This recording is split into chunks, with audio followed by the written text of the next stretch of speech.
Welcome back friends, मी वॅगाबॉन्ड Mac आणि आत्ता आपण आलेलो आहो घोडग्याच्या मानकेश्वर मंदिरापाशी। हेमाडपंथी पद्धतीने बांधलेलं हे मंदिर आहे। असं म्हटलं जातं की अहिल्याबाई होळकरांनी हे मंदिर बांधलं, पण एकंदर जर बघितलं आपण मंदिराकडे तर मंदिराची रचना आणि मंदिराचं जे बांधकाम आहे ते साधारणतः 12व्या-13व्या शतकात झालं असावं असा अंदाज वाटतो। घोडगे हे धुळे मालेगाव रस्त्यावर असून धुळ्यापासून साधारणतः 25 किलोमीटरवर घोडगे आहे आणि हायवेला लगतच हे मंदिर आहे।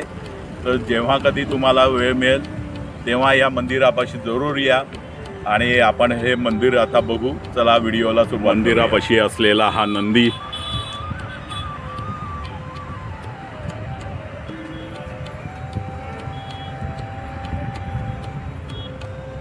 महादेवाचं मंदिर असल्यामुळे मंदिरासमोर गर्भगृहासमोर असणारा नंदी हे मांगल्याचं प्रतीक समजलं जातं।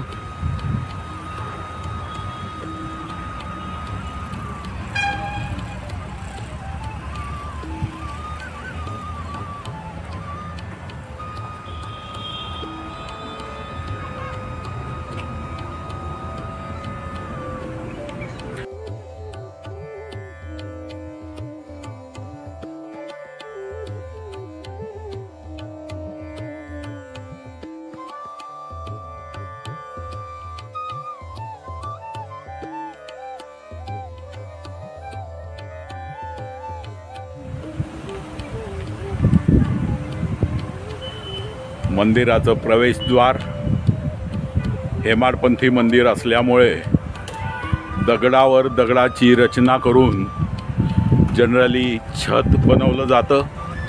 हे हेमाडपंथी मंदिरांचं वैशिष्ट्य असतं, त्याचप्रमाणे इथेही केलेलं आहे। छताला भार देणारे भारपाल इथे दिसत आहेत।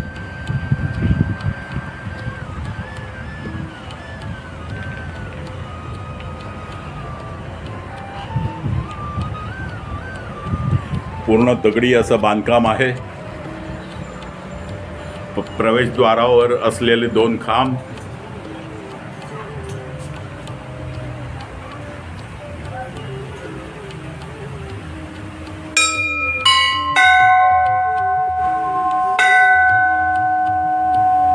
हेमाडपंथी मंदिराची वैशिष्ट्य असलेलं दगडावर दगडाची रचना करून तयार केलेलं हे छत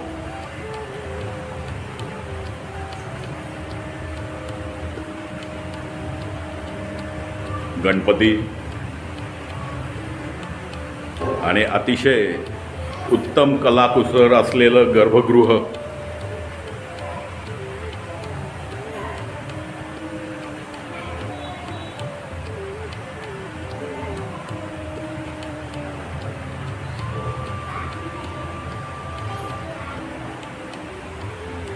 इथलं कोरीव काम खरंच वाखाणण्याजोगं आहे।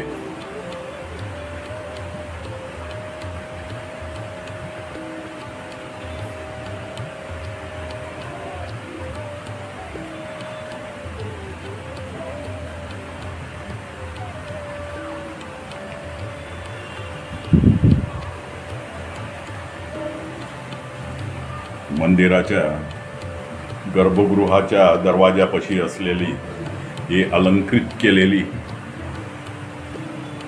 नक्षी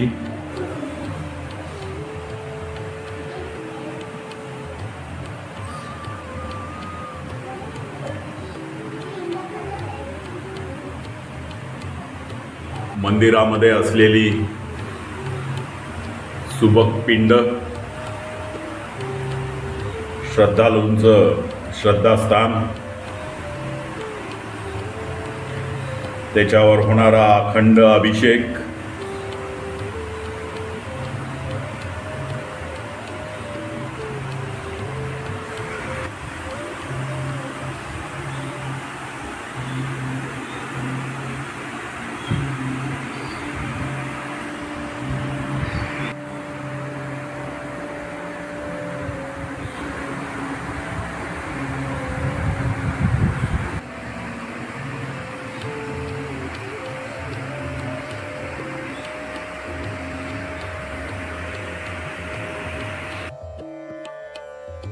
माणकेश्वर मंदिराचे क्षेत्रफळ 5.57 चौरस मीटर इतकं आहे. 3 दरवाजे असलेला सभामंडप आणि गर्भगृह आहे. माणकेश्वर मंदिरात वरपासून खालपर्यंत बासाल्ट खडकात नक्षीकाम आहे. मंदिरासमोर दगडात नंदी कोरलेला आहे. हे शिवमंदिर असल्याने मंदिरावर अनेक शिवशिल्प पाहायला मिळतात. मंदिरात एक खुला अर्धमंडप आहे, जो मंडपाकडे सहाय्यक देवस्थान अंतराल आणि मुख्य गर्भगृहाकडे जातो. मंडप आणि अर्धमंडपाचे छत सध्या गायब आहे. मंदिरात शंकराची प्रतिमा आहे. चामुंडाचे शिल्प इथे पाहायला मिळते. अष्टादिक्पाल, 8 दिशांचे अधिपती भैरव आणि विष्णू हे देखील मंदिराच्या सौंदर्यात भर घालतात. मंदिराचा बाह्य भाग सौंदर्याने सजलेला आहे. संगीतकार, दर्पण, नुपूर पदिका, मातृका, शत्रुमर्दिनी, तलवार चालवणारी मेनका, विंचू, नृत्यांगना, सूरसुंदरी, सौंदर्यवती अशा सौंदर्याने मंदिर सजलेले आहे. एक कामायनी, एक लेखिका, हातात साप असलेली महिला गुप्तहेर, शंख वाजवणारी महिला आणि केस सोडलेली महिला. लहान शिखरांच्या प्रतिकृतीसह हे शिखर एका स्थलीय शैलीद्वारे वैशिष्ट्यीकृत आहे. हे स्थापत्य शैलीच्या भूमिज शैलीचे वैशिष्ट्यपूर्ण वैशिष्ट्य आहे.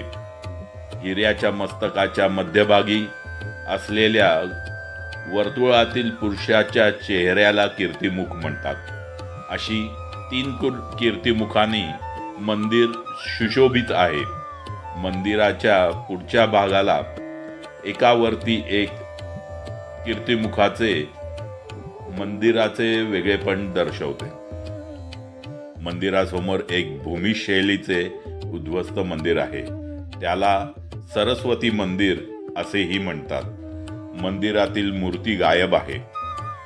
मंदिरासमोर महामार्गाच्या पलीकडे एक तलाव आहे. एका स्थानिक व्यापाऱ्याने तलावाचे बांधकाम केल्याचा शिलालेख तिथे कोरलेला आहे. मंदिराच्या भिंतीवर कोरलेल्या या यक्षिणी मानवी जीवनाचा प्रवास दाखवतात असं म्हटलं जातं. मंदिराच्या शिखरापर्यंत गेलेली हे अप्रतिम नक्षीकाम, कोरीवकाम खरंच अप्रतिम असून माणसाच्या नजरेमध्ये भरतं. इतकं नाजूक कोरीवकाम खरंच कुठल्याही मंदिराच्या शिखरावर केलेलं सहसा आढळून येत नाही.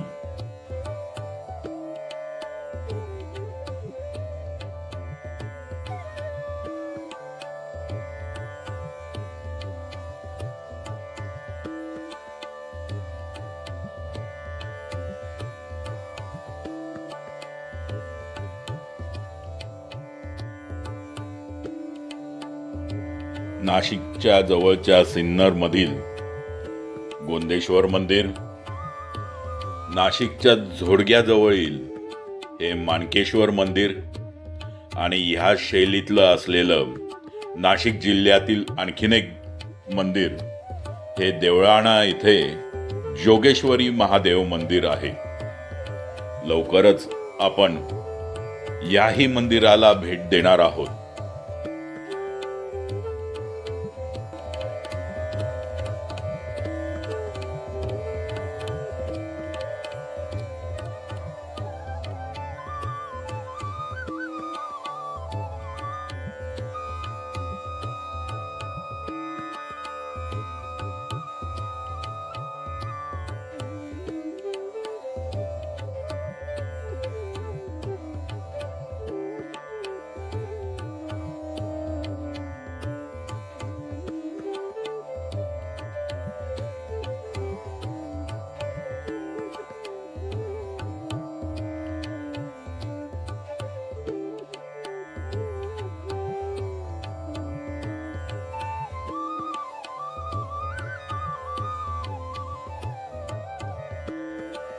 तर मित्रांनो, तुम्हाला हे मंदिर कसे वाटले? या मंदिराला भेट द्यायची असेल तर झोडग्याला जरूर या. धुळ्यापासून 25 किलोमीटर तर मालेगावपासून साधारणतः 15 किलोमीटरवर हे मंदिर आहे. तुम्हाला हा व्हिडिओ कसा वाटला हे कॉमेंटमध्ये जरूर कळवा. व्हिडिओ आवडला असेल तर लाईक करा, सबस्क्राईब करा आणि आपल्या मित्रपरिचितांपर्यंत जरूर पोचवा. असेच नवनवीन व्हिडिओ घेऊन आम्ही आपल्या भेटीला कायम येत राहतो. तोपर्यंत काळजी घ्या. Take care and thank you very much.